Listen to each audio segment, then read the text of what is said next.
My name is Serena. I'm 38 years old, and last Christmas I learned that the people I sacrificed everything for had been lying about me for 15 years. For 15 years, I sent my parents $2,000 every month, $360,000 total. I never missed a single payment. Last Christmas Eve, I overheard my mother tell my aunt, "Serena? She's never sent us a dime. She owes us. We fed her for 18 years. Thank God we have Marcus." Marcus, my younger brother, the one they paid full college tuition for, while telling me, "We can only afford one, and he's the boy." The one who hasn't held a job in 3 years. The one getting credit for every dollar I sent. I didn't scream. I didn't cry. I didn't confront her. I pulled out my phone and made one call. By New Year's Eve, 30 of my relatives learned exactly who had really been supporting my parents all along. And my parents? They learned what happens when you erase the wrong daughter. Before I tell you what happened, please take a moment to like and subscribe, but only if you genuinely connect with this story. Drop a comment below. Where are you watching from, and what time is it there? Now let me take you back to 15 years ago, the day I made my very first transfer. I was 23 when I got my first real paycheck, fresh out of college, $60,000 in student debt hanging over my head like a storm cloud. 3 part-time jobs during school just to keep the lights on, no help from my parents, not a single dime. I still remember the conversation from 5 years before that paycheck. I was 18, sitting at our kitchen table, acceptance letter from State University in my hands, full of hope, full of dreams. "Dad, the tuition is $12,000 a year. I got a partial scholarship, but I still need—" He didn't even let me finish. "Serena, we can only afford one. Marcus needs it more. He's the boy. He'll have a family to support someday." Mom nodded beside him. "You'll find a way, honey. Girls always do." So I did. I found a way. Student loans, waitressing, tutoring, night shifts at a gas station. I clawed my way through 4 years of college while Marcus got a free ride. When I landed that first job, junior analyst at a financial firm in Chicago, I should have been celebrating. Instead, I opened my banking app and sent $500 to my parents. Mom called that night. "Only 500?" Her voice dripped with disappointment. "Marcus is struggling with his credit card bills. He could really use some help." I increased it to 1,000 the next month. Then 2,000 when I got promoted. I kept waiting for a thank you, a simple acknowledgement, something. It never came, but I kept sending. Month after month, year after year, because that's what good daughters do, right? That's what I told myself. $360,000, that's what 15 years of silence cost me. The favoritism didn't start when I was 18. It started before I could even spell the word. I was 10 years old when I needed $12 for a school project, books on the solar system, nothing fancy. "Just go to the library," Dad said without looking up from his newspaper. That same week, Marcus got a brand new Nintendo, $200, no questions asked. At 16, I won a partial academic scholarship. The ceremony was on a Saturday afternoon. I pressed my best dress the night before, practiced my acceptance speech in the mirror. My parents didn't come. "Marcus has a baseball game," Mom explained over the phone. "You understand, don't you, sweetie?" I understood perfectly. At 18, I overheard Dad talking to Uncle Bob at Thanksgiving. "Why invest in a girl's education?" Dad laughed, swirling his beer. "She'll just get married and pop out babies. Someone else's problem." The table laughed with him. I sat in the corner, invisible. Now, at 38, I did the math one sleepless night. $2,000, 12 months, 15 years. I grabbed a calculator even though I didn't need one. The number burned in my mind like a brand. $360,000. That's more than most people's houses. More than what they'd denied me for college, multiplied by 30. More than Marcus had earned in his entire adult life combined. Did they know? Did they ever sit down and add it up? Did they ever once think about where that money came from? I stared at the ceiling until dawn, a new question forming in my mind. A darker question. What exactly were they telling people about me? I was about to find out. Thanksgiving. Last year. I arrived late because of a deadline at work. The house was warm and loud, turkey smell, laughter, the usual chaos of 30 relatives crammed into my parents' living room. I slipped in through the side door, hoping to avoid the fuss. That's when I heard it. Aunt Ruth's voice, clear as a bell. "Marcus, you're such a good son, sending money to your parents every month like that." I froze in the hallway. Marcus's response made my blood turn to ice. "Family comes first, Aunt Ruth." He smiled that lazy smile of his. "It's the least I can do." I couldn't move, couldn't breathe. Surely I misheard. Then Mom chimed in, loud enough for everyone to hear. "Serena's always so busy with her big city job," she sighed dramatically. "Never has time for us, never helps out. Thank goodness we have Marcus." Sympathetic murmurs rippled through the room. "That's so sad," someone said. "Some children just forget where they came from," another added. I stood frozen, grocery bags cutting into my palms. 15 years of bank transfers screamed in my head. Daniel found me there 10 minutes later, still frozen, still silent. He took one look at my face and pulled me outside. "I heard," he whispered. "Serena, I've suspected this for a while." "What do you mean?" "The way your family looks at you, the comments, it never added up." He held my hands. "We need proof, documentation, everything." I wanted to storm back in, flip the table, scream the truth. But Daniel was right. Words could be denied. Emotions could be twisted. Numbers, though? Numbers don't lie. "Not now," Daniel said. "But soon." I didn't know soon would come on Christmas Eve. I couldn't sleep that night, or the next, or the one after that. Daniel found me at 3 a.m. sitting at the kitchen table with a legal pad. "What are you doing?" "Making a list." My pen scratched against paper. "Everything I'm losing by staying quiet." He sat down across from me, waited. $24,000 a year. I tapped the first line. "That's what I send them.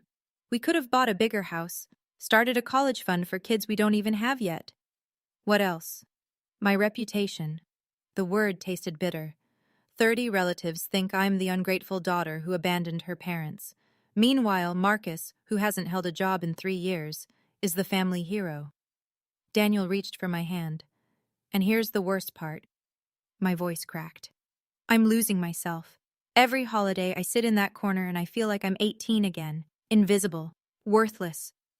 "So what do you want to do?" I'd been asking myself that question for days. I could confront them, but it's my word against theirs. "Your accountant has records." I looked up. "What?" "Margaret, she's been doing your taxes for years. She has every transfer documented." Something shifted in my chest, a small flame of hope. If I do this, I lose them, my parents, for good. Daniel's eyes were steady, certain. "Serena, you lost them years ago. You just haven't accepted it yet." His words hit like a physical blow, because they were true. I had been mourning parents I never really had, chasing approval that would never come, paying for love that was never for sale. "I'll wait," I finally said. "One more chance, one more sign." Christmas was 2 weeks away. I didn't know the sign would come so clearly. Christmas Eve, my parents' house glowed with string lights and false warmth. Daniel squeezed my hand in the car. "You sure about this?" "No." I grabbed the bottle of wine I'd brought. "But I need to know if Thanksgiving was a fluke. Maybe I misheard." I hadn't misheard. Deep down, I knew. But hope is a stubborn thing. The door swung open before I could knock. "Oh." Mom's hug lasted exactly 1 second. "You made it." Not, "I'm so glad you're here." Not, "Merry Christmas, sweetheart." Just, "You made it," like I was an afterthought. The living room overflowed with relatives, aunts, uncles, cousins, their kids. The tree sparkled. Mariah Carey played on the speaker, and there, in the center of it all, sat Marcus. Dad handed him a glass of whiskey. "Marcus, tell everyone about your new business venture." "Well," Marcus leaned back, basking in attention, "I'm looking into some investment opportunities. Real estate mostly. Just waiting for the right moment." Translation: he was unemployed and living off our parents, off my money. Aunt Ruth caught my eye and waved me over. Serena, how's work? Your mother says you're always so busy. It's fine, Aunt Ruth. I forced a smile. Busy, yes. That's a shame. She patted my arm. Family should come first, you know. I wanted to scream. Instead, I excused myself to get water. The kitchen was quiet, a brief escape. I poured myself a glass, hands trembling slightly. That's when I heard voices from the laundry room. Mom and Aunt Carol. I shouldn't have listened, but something, instinct, fate, 15 years of doubt, made me stay. What I heard next changed everything. I stood frozen by the refrigerator. The laundry room door was cracked open, just enough. Aunt Carol's voice. Diane, I don't understand. Serena's a financial analyst, right? She must make good money. Why doesn't she help you out? My heart stopped. Mom's laugh was sharp, dismissive. Her? Please, Carol. She's never sent us a dime. The glass in my hand trembled. Really? Aunt Carol sounded surprised. But she seems to be doing so well. All show. Mom's voice dripped with contempt. You know how she is, always had her nose in the air, too good for her own family. We raised her for 18 years, fed her, clothed her, and she owes us. But does she care? No. I pressed my back against the counter, tried to breathe. That's terrible. Thank God for Marcus, Mom sighed. He's the one who takes care of us, every month, without fail. He understands what family means. Marcus always was the sweet one. Exactly. Serena's just, well, you know, selfish. The word sliced through me. Selfish, $360,000. 180 months of automatic transfers, never missing a single one. Not when I was sick, not when I lost clients, not when Daniel and I were saving for our wedding. Selfish. I set my glass down slowly, carefully, so it wouldn't shatter. Because I wanted to shatter. I wanted to march in there and scream the truth until my throat bled. But something stopped me. Daniel's voice in my head. We need proof. I pulled out my phone. Found a contact I hadn't called in months. My finger hovered over the name. Margaret Chen, CPA. I pressed call. The cold December air hit my face as I stepped onto the back porch. The phone was already ringing. Serena? Margaret's voice was warm but confused. It's Christmas Eve. I know. I'm sorry. Is everything okay? I closed my eyes, drew a breath. I need documentation of every transfer I've made to my parents. The full 15 years. Silence on the line. That's a lot of records. I know. Can I ask why? I watched my breath fog in the winter air. Inside, I could hear laughter, Christmas music, the sounds of a family that had been lying about me for years. They're telling people I've never helped them. My voice was steady, calmer than I felt. They're giving my brother credit for everything. I need proof, Margaret. Official records. Another pause. I can pull certified bank statements going back 15 years. Have them ready by the end of the week. I need them before New Year's. That's... She stopped herself. Okay. I'll make it work. You want everything notarized? Everything. I want it so official that no one can question it. Serena. Her voice softened. That's a significant amount of money. Do you realize? $360,000. I cut her off. I know exactly what it is. And soon, everyone else will too. We hung up.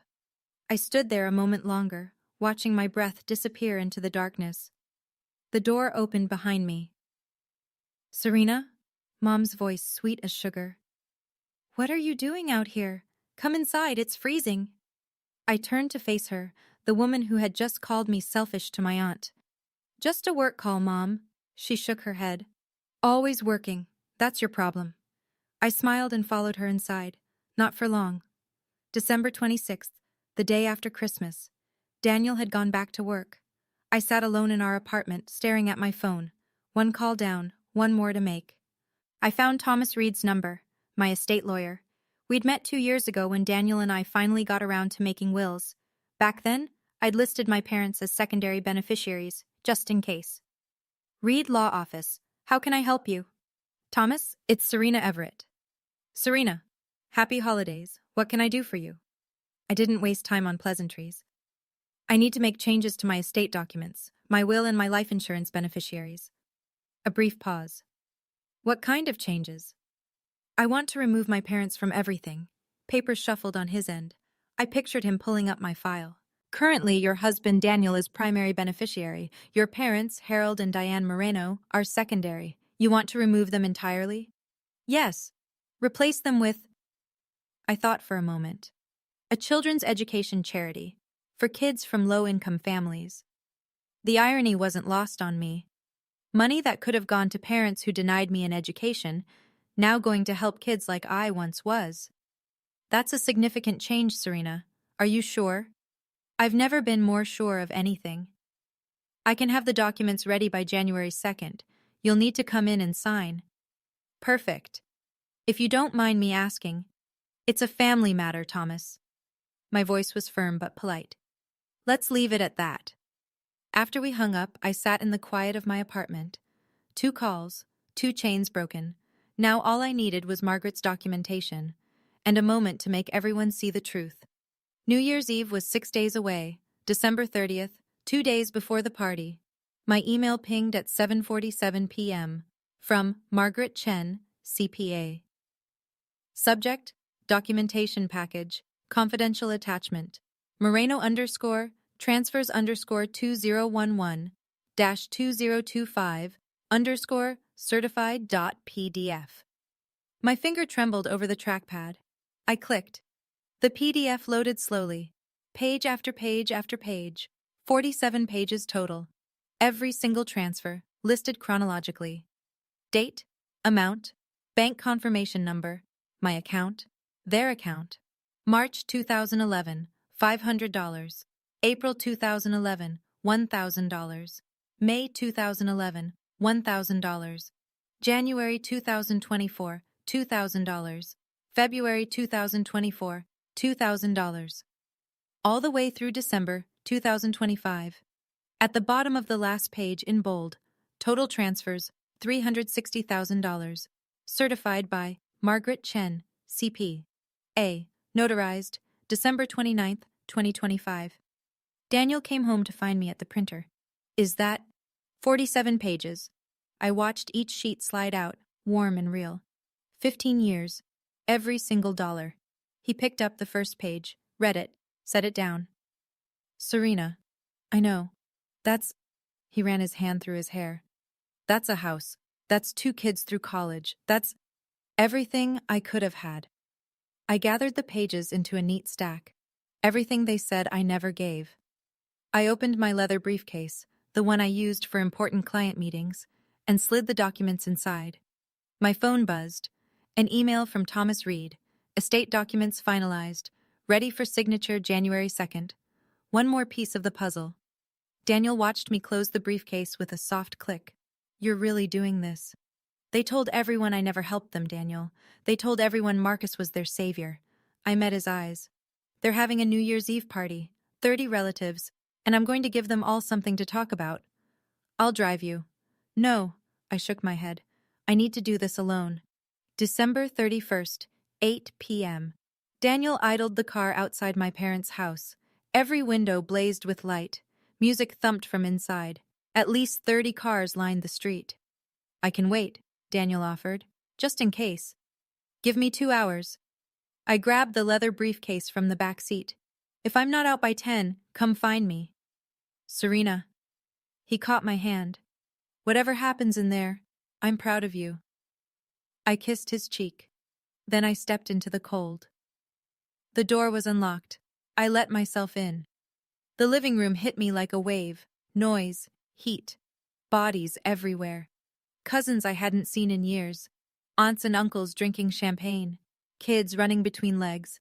And my mother, holding court by the fireplace. She spotted me. Her smile flickered. There, then gone. Serena, you came. She didn't move to hug me. What's with the bag? Working tonight? Just some documents. I kept my voice light. Something I need to take care of. Her eyes narrowed slightly. Suspicious, but guests were watching, so she played nice. Well, put it somewhere. It's a party. I set the briefcase by my feet, didn't let it out of sight. Across the room, Dad was mid-story, a circle of relatives hanging on his words. And you know how hard it's been since I retired. Fixed income, medical bills, but Marcus has been incredible. He clapped my brother on the shoulder. Couldn't have done it without him. Marcus beamed. Actually beamed. I found an empty chair in the corner, sat down, watched. Aunt Ruth drifted over. Serena, honey, you look tired. Everything okay? Just waiting for the right moment, Aunt Ruth. She gave me a puzzled look but moved on. The clock on the wall read 8:15. Less than 4 hours until midnight. I could wait. 9:30 p.m. The party was in full swing. I hadn't moved from my corner. Watching. Listening. The briefcase sat at my feet like a patient predator. Aunt Carol clinked her glass with a fork. The room quieted. Harold, Diane, speech time. Dad stood, chest puffed with false modesty. Well, since you insist. He raised his champagne. It's been a tough year, folks. You all know our struggles, but we're blessed to have family who truly cares. He looked pointedly at Marcus. Our son has been our rock. Every single month helping us make ends meet. That's what real family looks like. Murmurs of approval, glasses raised. Then someone, Cousin Beth, I think, gestured toward me. What about Serena? She's doing so well. The room turned, 30 pairs of eyes, waiting. Mom jumped in before I could breathe. Serena? She laughed, but it didn't reach her eyes. Oh, honey, she's very busy. Important job in the city. Doesn't have much time for family anymore. That's a shame, Uncle Bob said. Mom wasn't done. Sometimes I wonder, she dabbed at her eyes. We raised her for 18 years, fed her, clothed her, gave her everything, and now… She trailed off with a theatrical sniffle. She doesn't even call, Dad added, let alone help. The sympathy in the room was palpable. Poor Harold, poor Diane, such devoted parents, such an ungrateful daughter. I looked at Marcus. He was studying his shoes, not defending me, not correcting the lie, just silent. My hands gripped the briefcase handle. Aunt Ruth spoke up, looking directly at me. Serena, I don't understand. You're a financial analyst. You make good money. Why don't you help your parents? Every eye in the room fixed on me. This was it. I stood up slowly. Thank you for asking, Aunt Ruth. The room went silent. I lifted the briefcase onto the coffee table. The lock clicked open, impossibly loud in the quiet. What are you doing? Mom's voice was sharp. Warning. I didn't answer, just removed the stack of papers. 47 pages, certified, notarized. I think it's time everyone saw this. I set the documents on the table where everyone could see. The first page was clearly visible. Bank transfer record. Serena Everett to Harold and Diane Moreno. What the hell is this? Dad stepped forward. This is a complete record of every transfer I've made to you and Mom. My voice was steady, calm. Starting in March 2011 and ending last month. Aunt Ruth was closest. She picked up the first page. $2,000? Her eyes widened. You sent $2,000? Every month. I nodded. For 15 years. The pages began to circulate, cousin to cousin, aunt to uncle. I watched their faces change. Confusion, disbelief, math being done in heads. Wait. Uncle Bob flipped to the last page. The total here says $360,000. Gasps rippled through the room. That can't be right, Aunt Carol breathed. It's certified, I pointed to Margaret's signature. By my CPA, notarized, official bank records. The room erupted in whispers. Papers rustled as everyone tried to see. Mom's face had gone white. Dad's champagne glass trembled in his hand. Marcus hadn't moved, frozen like a deer in headlights. Serena, Dad's voice cracked. This is a private family matter. You made it public. I cut him off, quiet but firm. You just told everyone that Marcus supports you, that I never help, that I abandoned my family. I gestured to the papers. So let's let everyone see the truth. The clock read 9:47. The countdown to midnight had a whole new meaning now. I need to pause here for just a moment. If you've ever felt like your contributions were invisible, like your sacrifices went unnoticed while someone else took the credit, I want you to know you're not alone. Before I show you what happened next, if this story resonates with you, hit that like button and subscribe. And tell me in the comments, have you ever been the invisible one in your family? I'll wait. Now, back to that living room. The papers passed from hand to hand like sacred texts. Aunt Ruth stood in the center, reading aloud now. March 2011, $500. April 2011, $1,000. She flipped pages. January 2015, $2,000. February 2015, $2,000. Every single month, I confirmed, without fail. Uncle Bob had his phone out, calculator app open. 2,000 times 12 is 24,000 a year. He punched numbers. Times 15 years, that's 360,000. Exactly. The room stared at the documents like they were witnessing a miracle, or a murder. Cousin Beth looked up at my parents. Harold, Diane, is this real? Mom's mouth opened, closed. No sound came out. Dad tried to recover. Those could be doctored. Anyone can fake. They're certified. Aunt Ruth's voice cut like ice. I can see the CPA's seal, the notary stamp. These are legal documents, Harold. More whispers, more shuffling of papers. I don't understand. Aunt Carol pressed her hand to her chest. You told us Marcus was sending money. He is. Dad's voice was desperate now. Marcus helps in other ways. What other ways? Uncle Bob challenged. Because according to this, Serena's been paying your mortgage for 15 years. I watched my parents scramble, watched the walls they'd built from lies begin to crack. Marcus does contribute, Mom insisted weakly. He just doesn't keep records like she does. Then where are his bank statements? The question came from Cousin Beth. If he's been sending money, show us. Every head turned to Marcus. He stood frozen, face red, eyes darting. I don't. You don't what, Marcus? Aunt Ruth's tone had shifted, harder now, angrier. I almost felt sorry for him. Almost. Dad stepped forward, hands raised like he was calming a mob. Everyone, please. This is a private family matter. We shouldn't air our... You just gave a speech. Uncle Bob's voice boomed across the room. You stood up and told everyone Marcus was your savior. You called Serena ungrateful. In front of 30 people. That's not private, Harold. Mom tried a different approach. She dabbed at her eyes, voice trembling. Serena, honey, why would you do this? Embarrass us like this? After everything we've done for you? There it was. The victim card. I'd seen her play it 1,000 times. With neighbors, with doctors, with anyone who'd listen. Not tonight. Everything you've done for me? I kept my voice level. You refused to pay for my college. You told Dad to invest in Marcus because girls don't need education. I took out $60,000 in loans while Marcus got a free ride. That's not... Mom sputtered. And when I graduated, when I got a good job, when I started earning real money, I sent it to you, every month, for 15 years. I pointed at the documents now scattered across the coffee table. That's not embarrassment, Mom, that's the truth. But we raised you. Dad's composure cracked.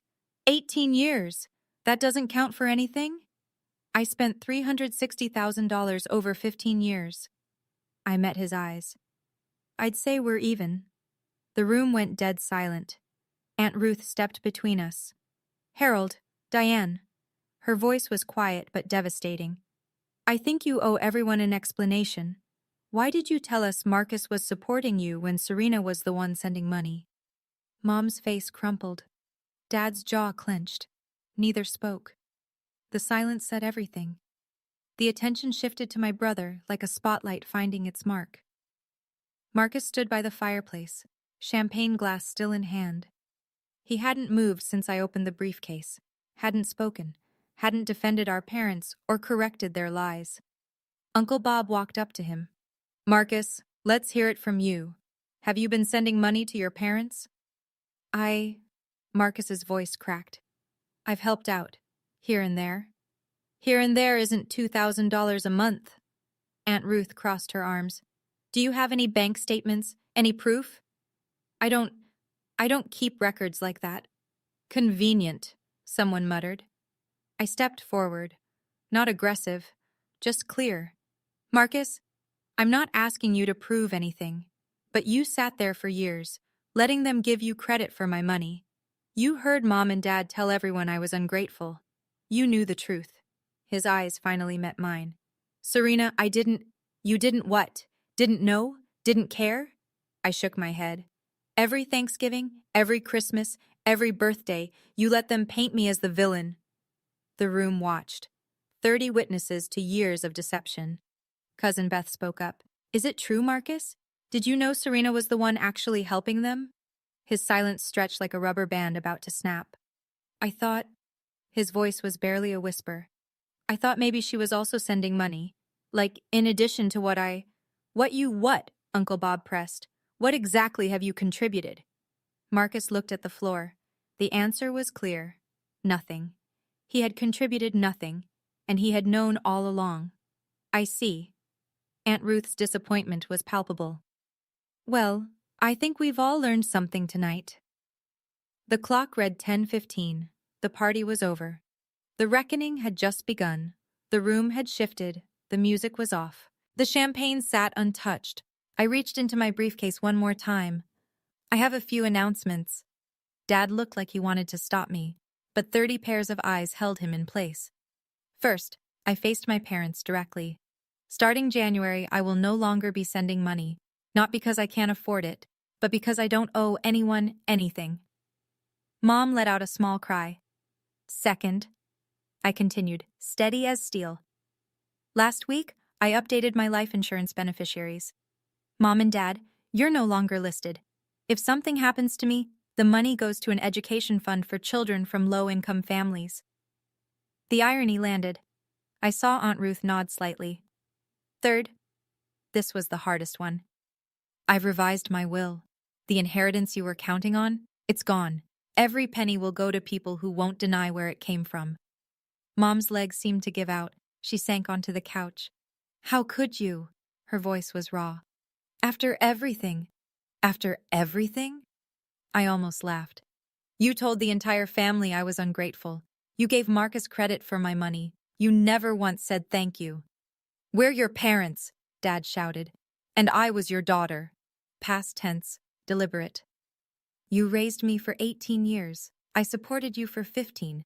I funded vacations you told people Marcus paid for. I covered medical bills you said came from savings. I picked up my briefcase. We're even now. Actually, by my math, you still owe me about $100,000 in emotional damages, but I'll let that slide. No one stopped me as I walked toward the door. Serena, wait. Mom reached out. I didn't turn around. I was almost at the door when a hand caught my arm. Aunt Ruth. Her eyes glistened. Without a word, she pulled me into a hug. I'm so sorry, sweetheart. Her voice broke. I didn't know. All these years I thought, it's okay, Aunt Ruth. It's not okay. She pulled back, hands on my shoulders. I believed them. I looked at you at holidays and thought, she couldn't finish. You believed what they told you. That's not your fault. Uncle Bob appeared beside her. Serena, I owe you an apology too, the way I talked about you behind your back. He shook his head. I'm ashamed. One by one, relatives approached. Cousin Beth, Cousin Mark, Aunt Carol, who was now staring at my parents with new eyes. I lent Marcus $20,000, Aunt Carol said quietly. Your parents said it was for an investment, a sure thing. My stomach dropped. There was no investment, was there? She shook her head slowly. The web of lies was bigger than I'd imagined. Dad pushed through the crowd. Everyone, this has all been blown out of proportion. Serena is clearly emotional. Harold. Uncle Bob's voice stopped him cold. I think you should stop talking. Mom sat on the couch, crying softly. Real tears now, I suspected. But not tears of remorse. Tears because she'd been caught. I turned to the room one final time. I don't need anyone to apologize. I don't need anyone to take sides. I just needed the truth to be heard. I lifted my briefcase. Now you've heard it. The front door felt lighter than I expected. The cold December air hit my face like a promise. Daniel's car was waiting at the curb, engine running. I climbed in without looking back. How'd it go? It's done. The moment I walked out that door, I felt something I hadn't felt in 15 years. Freedom. If you're still watching, I want to ask you something. If you were in my shoes, would you have done the same? Or would you have stayed silent? Drop your answer in the comments. And if you want to see how this all played out, because the aftermath was something I never expected, keep watching. We're almost there. The first week of January brought a flood of messages, not from my parents, from everyone else. Aunt Ruth texted daily. Called your mother today, demanded an explanation. She just cried and blamed circumstances. Couldn't give a straight answer. Uncle Bob sent a long email, apologizing for every sideways glance, every muttered comment about my absence at family events. I should have asked you directly instead of believing gossip. That's on me. Cousin Beth called while I was making dinner. Serena, I just want you to know, I told my mom about what happened. She's furious with your parents. The whole book club knows. Book club. God. My parents' humiliation was spreading like wildfire through my mother's social circle. I should have felt guilty. I didn't. On January 8th, Marcus finally reached out, a single text. Was that really necessary? Mom and Dad are devastated. I stared at it for a full minute before responding. You stayed silent and took credit for 15 years. Don't lecture me about what's necessary. No reply. The silence from my parents was louder than any screaming match could have been. 10 days, not a single call, not one text. Part of me had expected them to beg, to apologize, to try to salvage something, but I realized they weren't silent because they were remorseful. They were silent because they were regrouping, figuring out their next move, crafting a new narrative. Daniel found me staring out the window one evening. Any word from them? Nothing. He sat beside me. How do you feel? I considered the question carefully. Light, I finally said, like I've been carrying a weight I didn't even know I was holding. He squeezed my hand. That's called freedom, Serena. Maybe it was. January 28th, almost a month since New Year's Eve. My phone rang, a number I almost didn't recognize. Dad. I let it ring 3 times. 4. Then answered. Serena. His voice was different, stripped of its usual bluster. We need to talk. I'm listening. The financial situation here is difficult. Your mother and we've been making adjustments, but you've lost $2,000 a month you were counting on. Silence. We need help, Serena, just for a few months, until we figure things out. I looked at the ceiling, drew a slow breath. No. Serena. I said no, Dad. I was clear on New Year's Eve. That chapter is closed. His desperation leaked through. Your mother is selling furniture, did you know that?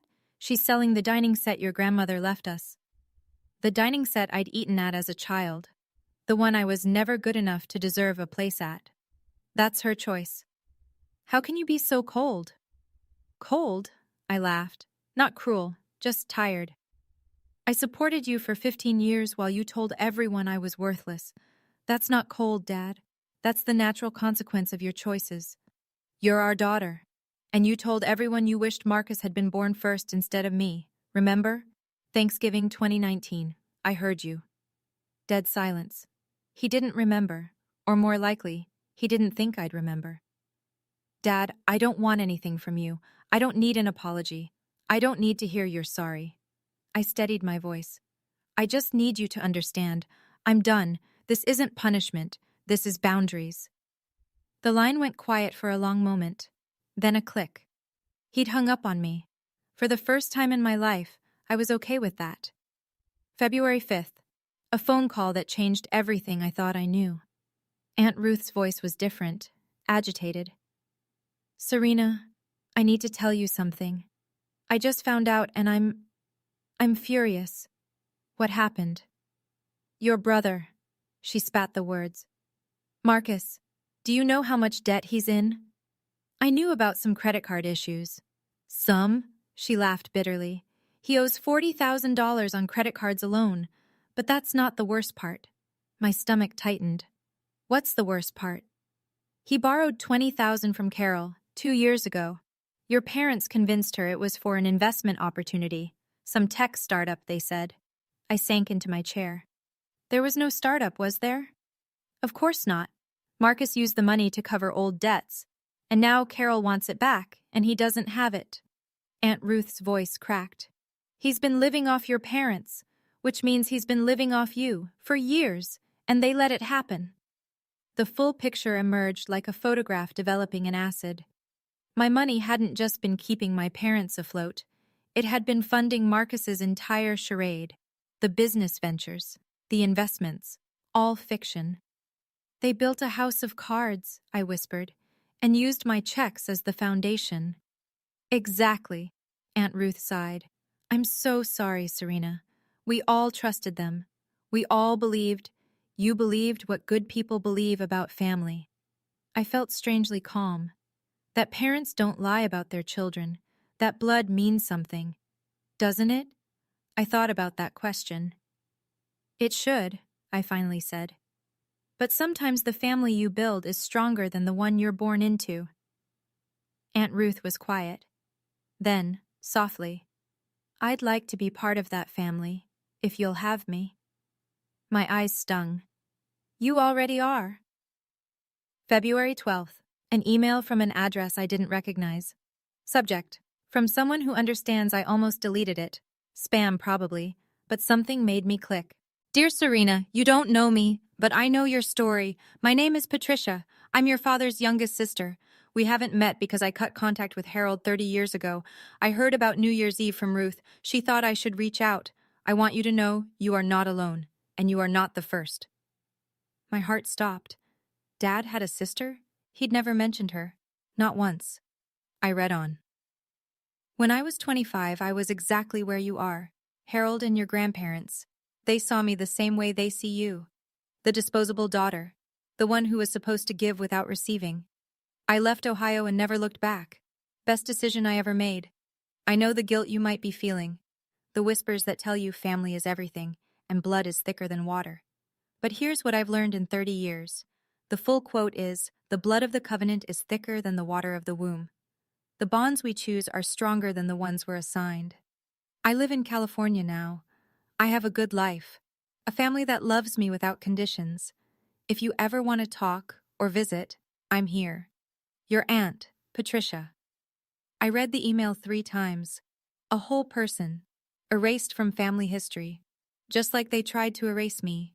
My fingers trembled as I typed a reply. Patricia, yes, I want to meet you. I want to hear everything. Thank you for reaching out, Serena.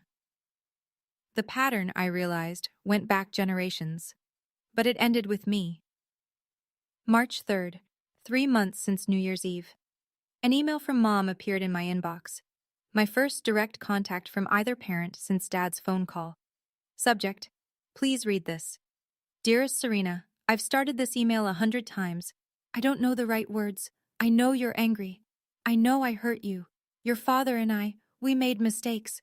We should have been more grateful. We should have told the family the truth. But sweetheart, you have to understand, everything we did for the family. Marcus struggled. He needed more support. We never meant to diminish what you've done. You're our daughter. Blood is blood. You can't just cut us off like we're strangers. Please, Serena, come home. Let's talk like a family. We can fix this. I miss you. Mom. I read it 3 times, then once more. She was sorry we got caught. Not sorry for lying. She wanted to fix things, not acknowledge what they'd done. She invoked blood, not love. I drafted my response carefully, every word deliberate. Mom, I read your email. I appreciate you reaching out, but I noticed something missing. An actual apology. Not, we should have been more grateful. Not, we made mistakes. Those aren't apologies. Those are minimizations. You told the family I was ungrateful for 15 years. You let Marcus take credit for my sacrifices. You built your retirement on my money while calling me selfish behind my back. Our relationship can only exist if it's built on truth and respect. Not guilt, not obligation, not blood is blood. If you want to try again, really try, you know how to reach me. But I won't wait anymore. I've been waiting 38 years. Serena. I pressed send. Then I closed my laptop and went for a walk. December 31st. 1 year since the night that changed everything. I'm writing this from the sunroom of our new house. 3 bedrooms, a backyard, space for the future we're building. The down payment? $24,000 I didn't send to my parents this year. The rest came from years of savings we'd thought would never be ours. Last month I flew to California. Patricia picked me up at the airport herself. We talked for 6 hours straight. About Harold, about the family patterns stretching back generations, about the courage it takes to break free. They told me I'd regret leaving, she said over wine that night, that I'd come crawling back, that I'd die alone. Did you? She smiled at her husband across the room, her grown kids laughing in the kitchen. Does it look like I did? No, it didn't. Aunt Ruth calls every Sunday now. She's become the family I never had in my mother. I talked to your parents last week, she told me during our last call. They sold the second car. Marcus moved back in to help with expenses.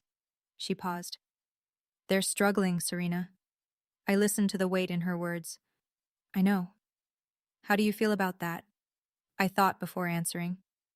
I'm not happy they're struggling. I don't wish them harm. I watched Daniel making coffee in our new kitchen. But I also spent 15 years setting myself on fire to keep them warm. I can't do that anymore. I understand. Do you? More than you know, sweetheart. My parents never responded to my last email. No apology, no acknowledgement, no attempt to meet me where I asked to be met. Some doors close because the people on the other side won't walk through. I've made peace with that.